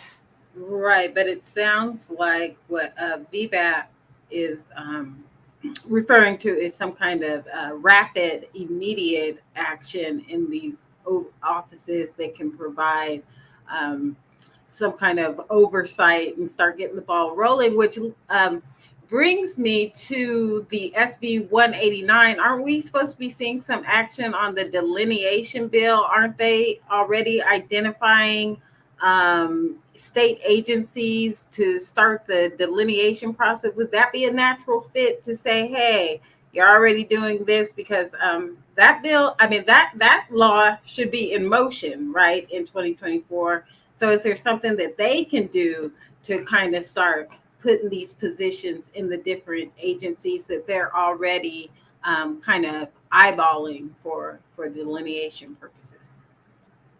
So these are great questions. So to your question, Kim, yes. So, and just to make it clear for folks who may not be aware of all the numbers that we're using. So Senate Bill 189, which is what Kim just referenced, this is and really it's section 14 of SB 189, Senate Bill 189, that was passed in 2022. So last year, we actually at the coalition, we wrote that section language, and the governor signed it into law in 2022. And that does make California, starting in 3 months, California will start to collect data on descendants of U.S. slavery, starting with our state employees. So all of our state agencies, the forms that our state employees fill out, I think it's called Form 1070, if I'm not mistaken. I see Nzinga in here. So shout out to Nzinga and shout out to everybody who's worked in the state of California government and all that good stuff. So the state will start collecting this data. I don't know that they're going to be assigning any new personnel for it, though, like for that data collection. So I don't know if there'll be any new people involved in it. It will likely involve updating the forms, updating the way that they collect the data, but I don't know if it'll involve any new people. So I'm not sure that there will be any connection to what we did. But somebody's going to have to do the work. So would they have to reassign positions to start doing that work, which is kind of what the reassigning that VBAB is talking about for the other. But it's definitely possible. But those folks are already doing that stuff, right? Because they're already personnel collecting, right, data on the state employees, right, through the hiring process, right? So that's already happening. So I don't know if it is any new folks, but it's definitely possible, though. And so I would like to learn more about it and have a better answer, because I'm not sure, but it's definitely possible.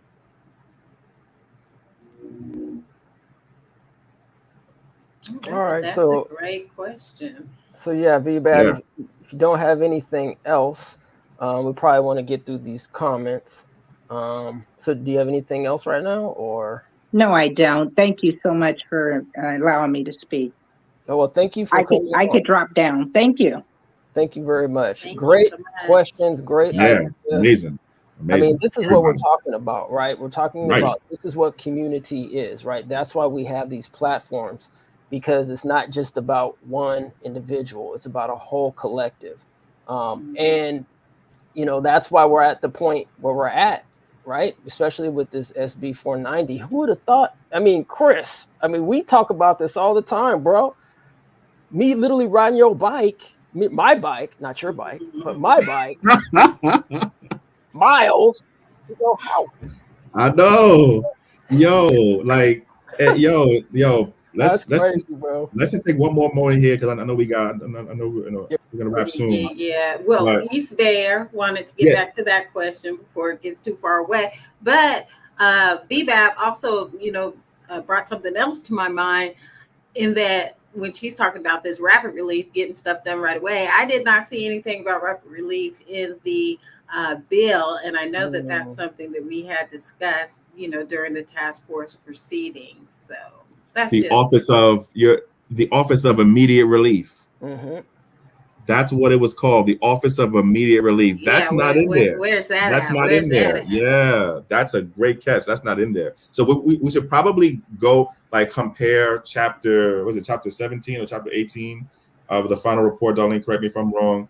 The chapter that talks about the agency in the final report of the state task force, and what's in the bill language. Yeah, this is chapter 18. Chapter 18. Thank you so much. So we should probably compare chapter 18 of the final report of the State Reparations Task Force. If someone could drop a link to the report to where folks can find the final report, that will be dope for our YouTube family. Shout out to everybody that's watching on YouTube. I see y'all. Shout out to the comments. I appreciate y'all.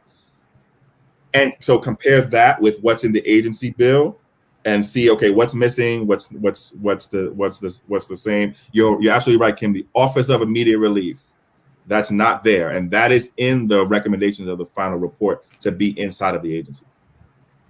Yeah, so let's put a pin in that and revisit that. So I'm just going to go through some of these comments here. Wait, we're getting East Bear up. Okay, we'll get East Bay first, and then we'll go through all the others. So shout out to East Bear. Shout out to the East Bay. By the way, everybody who is in California, even if you're not in California, but especially if you're in California, go to the website that's linked in the chat right now on YouTube, www.cjec-official.org/get involved. Get connected. Sign up for the text message update. Sign up for the email newsletter update. Sign up for the volunteer list, because we are going to need as many people as possible to make reparations legislation law next year. So that 41 and 21 and 1 that we have been talking about, right? 41 assembly members plus 21 senators plus 1 governor equals reparations law in California in 2024.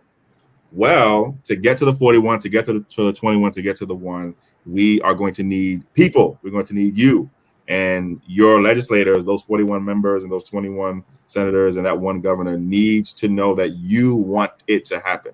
So get connected, because we are going to be making sure that these folks know that we want reparations to happen. Okay, East Bear, what is your confidence level that an agency will actually be established, and what timeline do you hope to see it in place? My confidence level is high. Maybe I could put a number on it. I'm not sure if I can, but the odds are better than not that we do get an agency bill signed into law next year, and timeline next year. So, and this is important. I'll say this as briefly as possible. Generally speaking, there are 3 phases of California reparations activity going on over the next year. 3 phases. So over the next year, we can break down the next year's worth of reparations activity in California into 3 phases between now and, let's say, this time next year. Between now and, let's say, the end of the year or so, this is phase 1, where we're seeing reparations bills written. SB 490 is one of them. There are others coming that aren't public yet.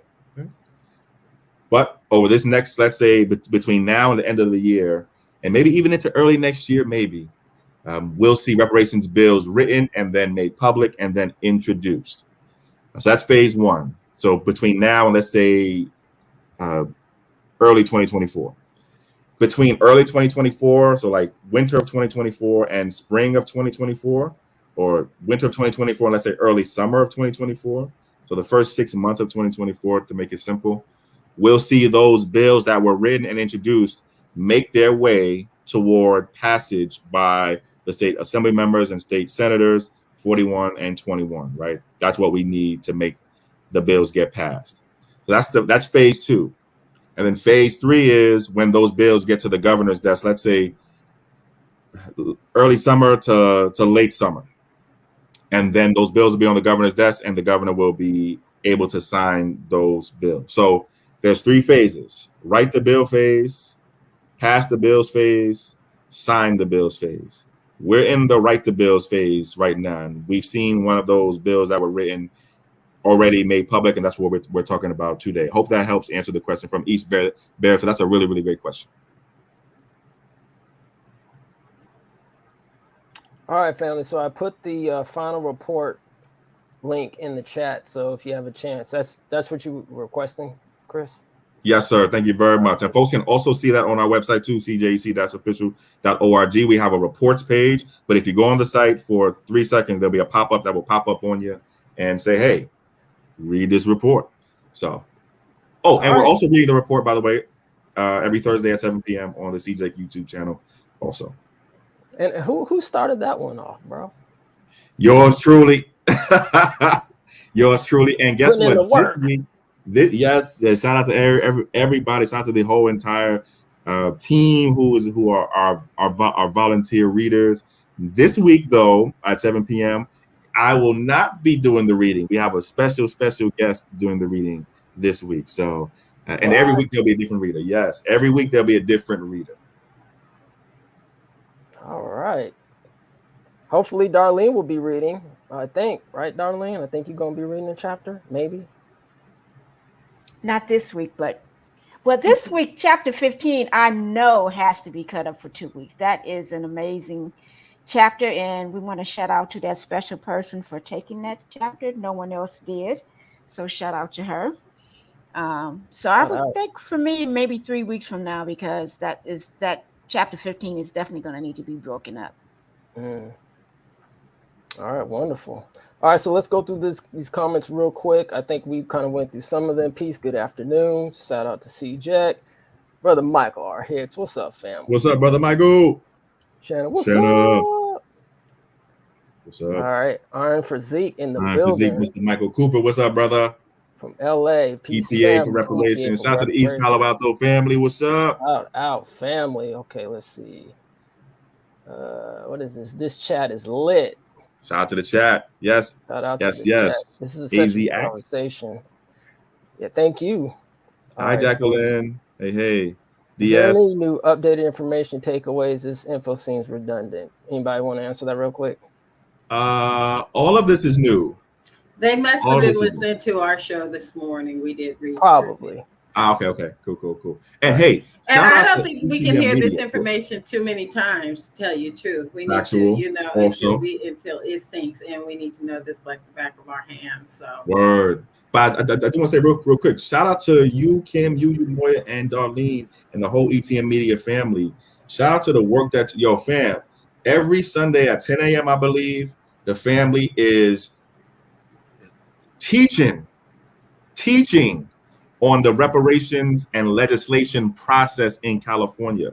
Who are the 40 state senators? Who are the 80 state assembly members? Who are they? What are their districts? What have they supported in the past? Did they support the Reparations Task Force bill in 2020? What are the things that they're fighting for? What is the process to get legislation actually done and signed into law? Every Sunday at 10 a.m., the family here at ETM Media is dropping jewels and gems and gemstones and diamonds and crystals and gold and platinum and silver, all that good stuff.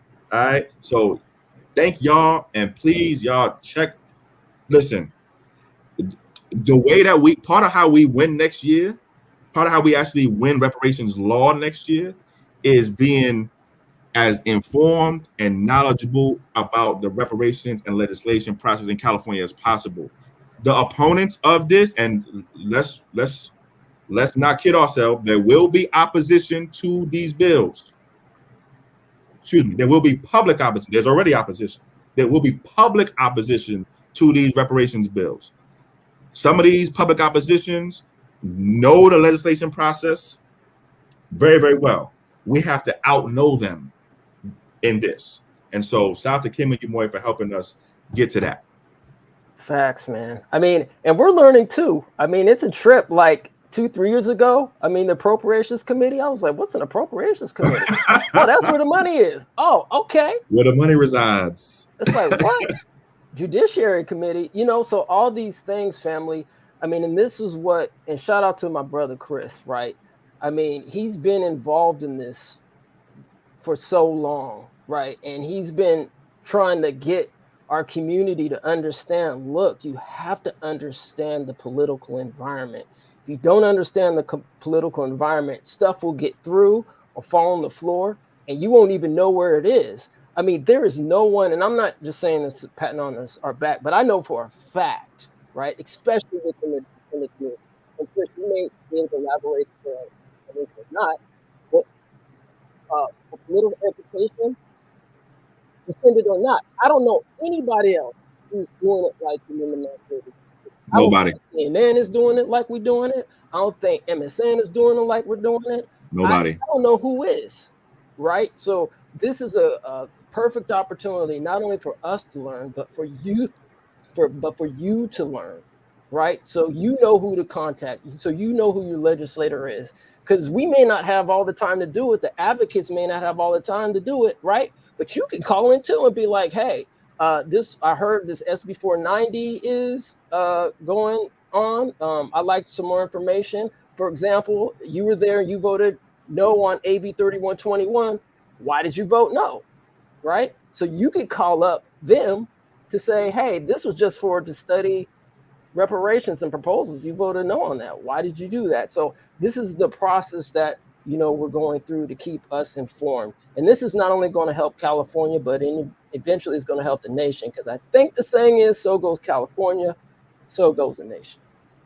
Yeah. And can I just piggyback? I'm sorry, Kim. Can I just piggyback real quick? I want to just thank Kim and Umoya because not only am I learning with them the legislative process, we are learning that together, but they just keep pushing me with all this technology, and I keep trying to push back, but Chris, they keep making me go forward, and I just want to appreciate them because the other day I was just like, you're not getting it. I don't want to do it. Can you just do it for me? But he stepped me right through it, and I just want to thank both of them so much for that. Shout out to Darlene. Yeah, we're always encouraging Darlene, because, I know so Darlene's like, I just don't know about this. I'm like, Darlene, you can do it. I mean, you have a computer, just let's go through the process, just like we're doing with these, political education. Chris is the GOAT, by far, and he's very humble, by the way, family. Chris is one of the most humble. Not at all. But yeah, man. So the GOAT. So we trying to get like a quarter of that info. You know what I mean? Not at all. A quarter of it. I'm learning from y'all too on Sundays. I want y'all to know that, and I learn every day. I did a lobby day this week. I did a lobby day on Wednesday. I was at the Capitol this Wednesday with a bunch of folks, and we took a bunch of meetings with senators and assembly members and staff. And I'm still learning every single day, and I'm drawing on what I'm learning from you all on Sundays to help me in my work too. So, thank y'all so much. And I want to just say everything that Darlene said again, because it is absolutely, it's so important, the work that y'all are doing on Sundays, not just what we're doing now, but of course that 10 a.m. show is, that should be like a curriculum in schools. Like, that's how important it is. And a lot of us didn't get that political knowledge and education. I know I didn't. And I learned, I had to learn just by doing it and then making mistakes, trial and error. And y'all have done a lot to help us learn. So thank y'all. Thank you, family. Yes, we're all learning, and to answer to address the redundancy question, I mean, really, you cannot see this information too many times until it sinks in. And while we've got our political pundit on the stream here, there's been a question we've been going back and forth with on no vote recorded. And what does that actually mean, an NVR vote? No vote recorded means you were there, but you didn't vote. So how is that different from abstaining? So I think abstaining is, that's a good question. I think, I thought they might be the same thing. Let's find that out. I thought they might be the same thing. I think that's our version of saying abstained. Okay, because we couldn't really find a lot of information on it in the research. So I think that's another way of saying abstained. Okay. And it's different than, though, I think, from being absent for the vote. So you can only NVR abstain if you were there but didn't vote. If you were absent, then I think that's something different too. But let's find that out. That's a really good question. Oh, wonderful. Great. All right. Shout out to Nzinga. Shout out to Hero Hunter Black Garu. Hero. I think I know who that is, but yeah, I'm not going to say. Salute. Anyway. Okay, I think we already answered that. What's your confidence? Yep. Yes. Okay, East Bay. Confidence, thank you all for what y'all here. doing and your dedication. Thank you for joining. Thank you. And as always, the queen herself, Shanna in the building. All right. Shout out to Art Bay area. It's done for European Shanna. Holocaust survivor descendants in this country. I think that was about the hiring preferences. Okay. Let's see here. But what type of lineage-based freedmen should run the agency from two parents of freedmen? This can be difficult. To be determined, right? I think that is stuff that still has to be fleshed out and figured out. And I would, and as Ax, I would highly, but I think it's a great point. I would highly encourage you to think about what you think the answers to those questions are, and then also share them with us and share them with the senator also. But I think if we're talking about hiring preferences, then we'll have to figure out like more specifically, like what does that mean? Yeah. That would be a travesty if they weren't headed by someone lineage based. I think so. I would agree. Shout out to the First Lady of Love. What's up, Gib? All right, so I think brother Paul Lee, I think we already went through. Thanks for coming through, family. Yes, thank you, Paul. Great thoughts, Paul. Appreciate you, brother. All right, we took care of that one, right? Yeah, we did that one. Yep. All right, cool. I have a comment, VBAB. Oh yeah, VBAB came through the stream, so shout out. Yes, great comments. We had so many great comments and thoughts and questions today. Amazing. All right, so we need to unite as a people to make that happen. Absolutely. Sounds good to me. In process. No reparations, no vote, family. No joke. Like everyone, I want all Black people working for the agency. However, we have to be careful and not get sued for racial discrimination. Great. Prop 209, maybe? Great thing we're not saying. Lineage based. Yeah. Great thing we're not saying. Lineage based. Yes. And there are existing hiring preferences right now for groups of people that are not based on their race. But yes, great point, DS. Great thing for us is this is not a just say you're Black and you work for the agency, or just say you're Black and you get it type thing. So we are going to be stronger on whether or not we get sued for racial discrimination. I don't think that will be successful because this is not about our race. Right. Brush up on your techniques. Hilarious. Chris, can you explain the link supportreparations.org, please?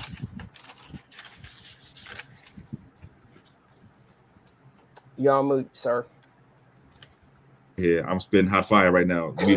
So earlier this year, two members of the State Reparations Task Force, Don Tamaki and member Cheryl Grills, both member Don Tamaki and member Cheryl Grills, in conjunction and connection, collaboration with the John Langston Hughes Bar Association and I think the Japanese American Bar Association, started a project to bring organizations together to say that they support the work of the State Reparations Task Force.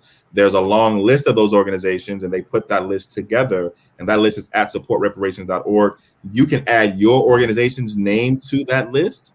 If you go to supportreparations.org, follow the instructions. I think there's probably about 350 organizations on that list right now. Starting from 0 to 350 in 8 months is really, really good. So add your organization's name to that list of organizations that support reparations in California, supportreparations.org.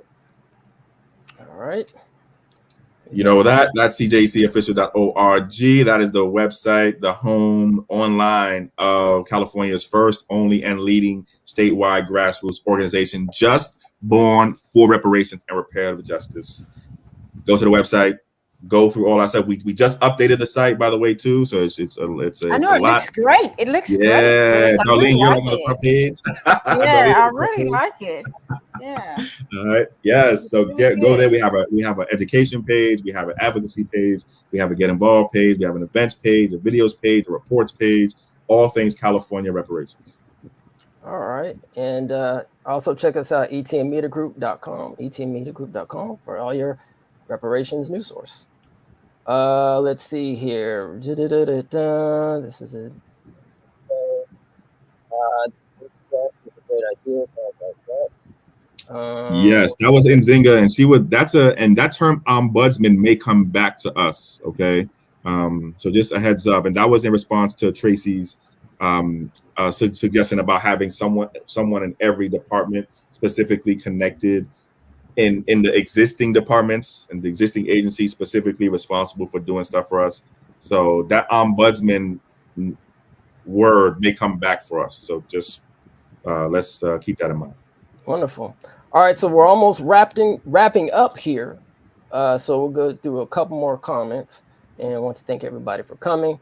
A task force did a poor job getting information out to masses on hearing dates. Coalition to educate the people on where these politicians stand on reparations is critical, like what you are doing. I would 100%. Thank you so much for that East Bear, and you know we busted our butt, as y'all know, to do a lot of public education on our own around the hearings and all that stuff. So yes, thank you, and you're absolutely right that. And this is well, I can't say too much right now, but yes, we are very interested in where your state assembly member and your state senator stands on SB 490. So we'll come back to that. All right. So once again, if you want to get the full report, you can download that at the DOJ California Reparations website. Shout out to East Bayer once again. And shout out to Jacqueline Howard. Appreciate you for coming. Hey, Jacqueline, good to see you. All right, just one or two more and then we're done. Thanks, Chris. Well, shout out to Phyllis Coachman. Thanks, Chris, CJEC, and the Mass Media Group for all the work you are putting in to make reparations happen for American freedmen. Thank you, Reverend Coachman. And thank you for your work. You know exactly what I'm talking about. Thank you for your work. You are doing amazing work out there. You know exactly what I mean. And she speaks in the affirmative. That's what I like for making it happen. We already know it's going to happen. I like that. Exactly. Well, Jacqueline says, thanks, I have to go. This is great. I have another meeting. Well, thank you, Jacqueline, for coming, for your time, and everyone for coming. So before we wrap up, if we want to have a couple of words, I don't know if Jonathan is still in the building or not. I just want to say his salutations or not, but I'll let you guys go first, Chris, if you want to. Okay, we'll do. I'll just say, well, one, also, I see you in the chat too, Black Magic Mike. Appreciate you. Also, I see you, Jessica Elin. When is the next town hall meeting? Go to our website. Go to our events page. We have a list of all upcoming events. We actually have a calendar that we put out every single month. The September calendar is on the way. So I would say go to our website if you want to bookmark that events page. That's the place to go to find out when our next town halls will be. We have a bunch of stuff already being lined up for September. We just haven't put it out publicly yet. So that I would say bookmark that page or come back to that page, that www.cjec-official.org/events. That's where to find out what our events are. Also, you can sign up for our newsletter and text message updates, and we'll send that information to you. But there's more coming. Okay. My final words here are thank y'all. I appreciate y'all. Just so much love to everybody here who's on screen, who joined us in the actual stream, who joined us in the chat on YouTube, in the comments and the questions, or if you just watched and or listened. Thank you so much. Just want to say one more thing. This was a historic week, y'all. The first of what will be many, and the first ever reparations related bills is now officially out. It's officially here, and there's more coming. But this was a historic week. Do yourselves, I've been encouraging the team this all week. Take some time if you got some time over the next few hours or later on tonight or sometime over the next week, especially as we get into the holiday weekend next week. Take some time to reflect. Take some time to show yourself love and show yourself appreciation and thanks. Think about, we started this work for us. We started in like late 2018 with no reparations legislation, no bills, no task force, no nothing. A short time later, we have real legislation, real task forces completed, real recommendations, and we are getting ready to get real reparations. That's big, important work in 4 or 5 years. So, oof. Okay, that was my last words. All right, so sweet sis Star, if we missed your comments, you better get it in right now because we're wrapping up the show. So if we missed it, apologize in advance, but get it in the chat right now and see if we can answer it. I think Darlene, Kim, or Jonathan. I think Jonathan, if you want to go, brother.